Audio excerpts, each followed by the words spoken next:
எங்கிருந்தாலும் தமிழன் தமிழன் தான், இங்கிருந்தாலும் அயலான் அயலான் தான் என 16 ஆண்டுகளாக குரல் உடையும் முழங்கிக் கொண்டிருக்கும் சீமான் 1966 நவம்பர் 8 அன்று சிவகங்கை மாவட்டம் இளையான்குடி அருகே உள்ள அரணையூர் என்ற சிற்றூரில் பிறந்தார்.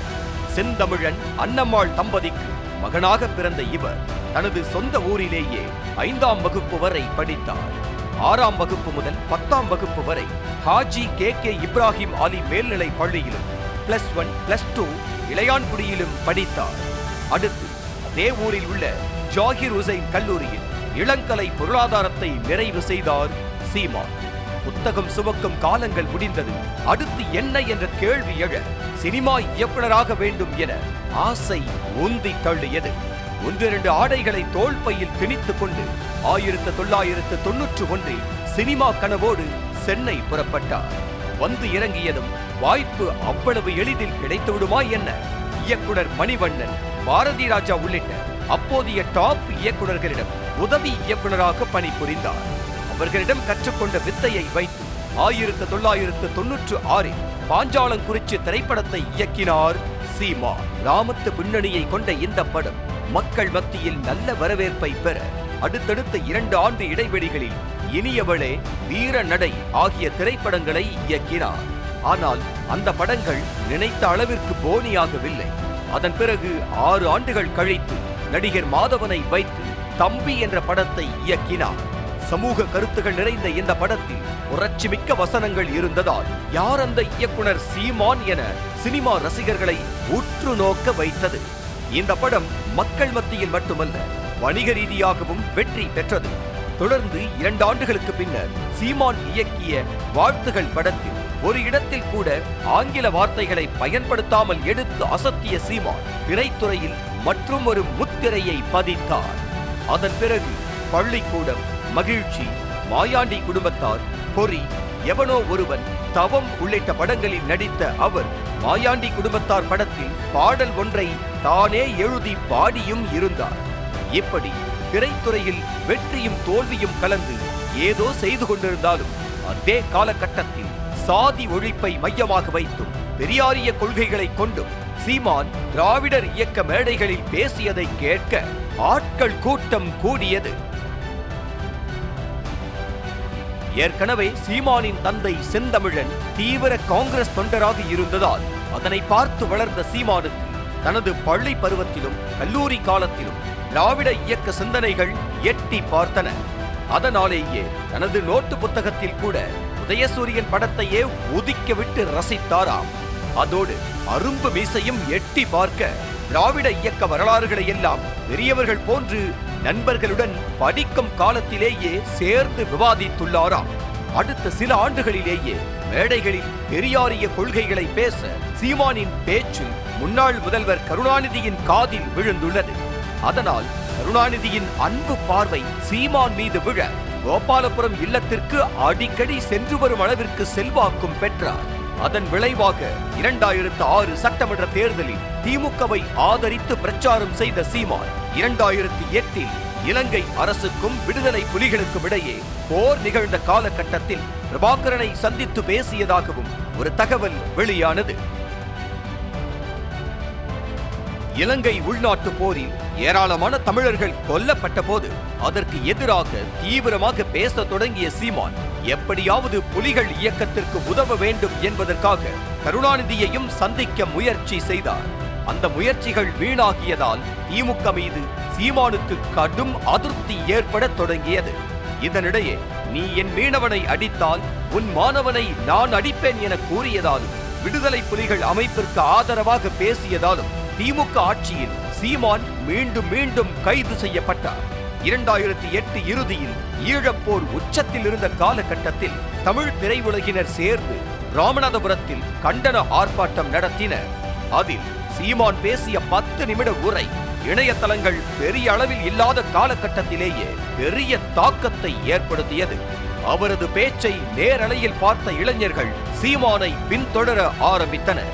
இதனிடையே 2009 மே 18 விடுதலை புலிகள் முழுமையாக அழித்தொழிக்கப்பட்டதாகவும் விடுதலை புலிகளின் தலைவர் பிரபாகரன் கொல்லப்பட்டதாகவும் இலங்கை ராணுவம் அதிகாரப்பூர்வமாக அறிவித்தது. இது தமிழ்நாட்டில் பெரும் அதிர்வலையை ஏற்படுத்தியது. இளைஞர்கள் போராட சாலைக்கு வந்தனர். இனி தேசிய கட்சிகளையும் திராவிட கட்சிகளையும் நம்பி பயன் கிடையாது.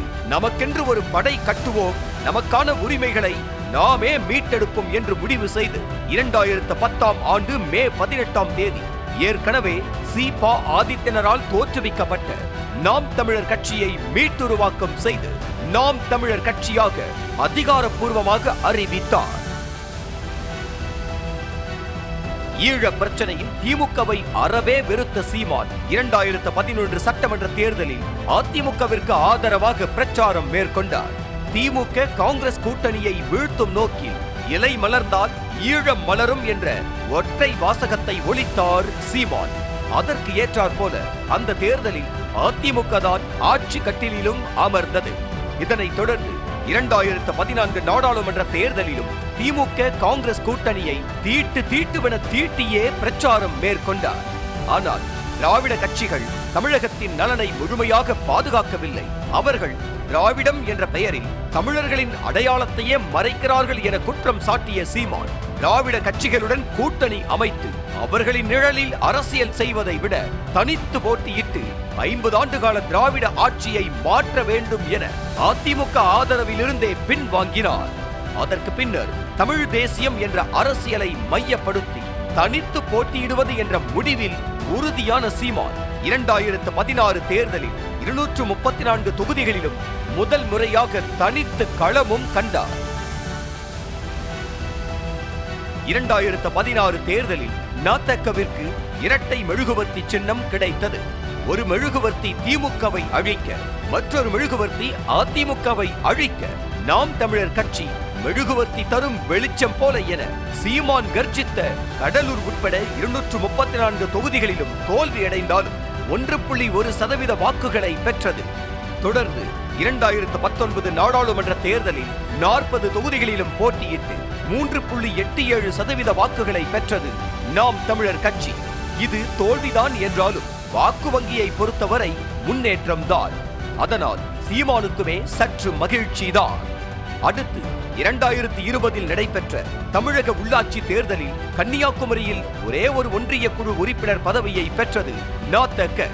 அதோடு 30க்கும் மேற்பட்ட நிர்வாகிகள் ஊராட்சி மன்ற தலைவர்களாகவும் ஆனார்கள். அப்போது கிராமப்புறங்களை எட்டி பிடித்து விட்டோம் என நெஞ்சை நிமிர்த்தினார் சீமான்.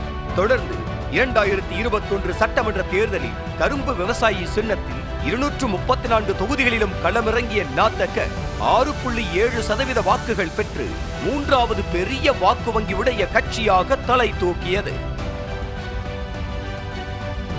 2024 நாடாளுமன்ற தேர்தலில் கேட்ட சின்னம் கிடைக்கவில்லை என்ற வருத்தம் ஒருபுறம் இருந்தாலும் மைக்கும் தனக்கு இணக்கம்தான் என கூறி மைக் சின்னத்தில் போட்டியிட்ட நதக 8.22% வாக்குகளை பெற்று அரசியல் களத்தில் அங்கீகரிக்கப்பட்ட கட்சியாக தடம் பதித்தது.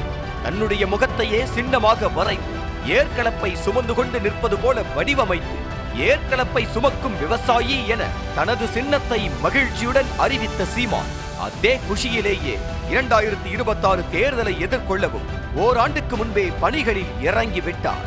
வரும் தேர்தலில் 234 தொகுதிகளிலும் போட்டியிட உள்ள வேட்பாளர்களை திருச்சி மாநாட்டில் அறிவித்தார் சீமான். ஆண் வேட்பாளர்களையும் பெண் வேட்பாளர்களையும் சரிசம எண்ணிக்கையில் களமிறக்கி உள்ள சீமான் வில்லிவாக்கம் தொகுதி வேட்பாளராக திருநங்கை ரோஷினியை இறக்கி உள்ளார். ஆண் வேட்பாளர்களில் காரைக்குடி தொகுதியில் போட்டியிடுகிறார் சீமான். அதேபோல் 18க்கும் மேற்பட்ட மருத்துவர்கள், 50க்கும் மேற்பட்ட வழக்கறிஞர்கள் மற்றும் பட்ட மேற்படிப்பு முடித்தவர்களே வேட்பாளர்களாக உள்ளனர். சம உரிமை மற்றும் பாலின சமத்துவத்தை எதிரொலிக்கும் வகையில் சீமானின் வேட்பாளர் பட்டியல் உள்ளதாக பலர் பாராட்டியும் வருகிறார்கள். 2016 லட்சியம், 2021 நிச்சயம் என்ற முழக்கத்தோடு 2 சட்டமன்ற தேர்தல்களை சந்தித்த சீமானுக்கு வெற்றி கிட்டவில்லை என்றாலும் கணிசமாக வாக்கு சதவீதம் உயர்ந்து 2024 தமிழ்நாட்டில் அங்கீகரிக்கப்பட்ட 3வது பெரிய மாநில கட்சியாக வளர்ந்து நிற்கிறது. வெற்றியோ தோல்வியோ தனித்து போட்டி என்ற முடிவிலிருந்து ஒரு நாளும் பின்வாங்க மாட்டேன் என சீமான் ஒருவரும் இருக்க, தமிழ்நாட்டின் அரசியல் அவதாரமோ மும்முனை போட்டி என்பதை தாண்டி விஜயின் வருகையால் 4 முனை போட்டியாக விரிவடைந்துள்ளது. தமிழ்நாட்டில் தமிழர்களுடைய ஆட்சி வேண்டும் என ஓங்கி ஒலித்து வரும் சீமானின் சின்னமான ஏற்களப்பை சுமந்த விவசாயி நல்ல மகசூலை பார்க்குமா என்பதை தேர்தல் அறுவடை நாளான மே 4ஆம் தேதி தெரிந்துவிடும்.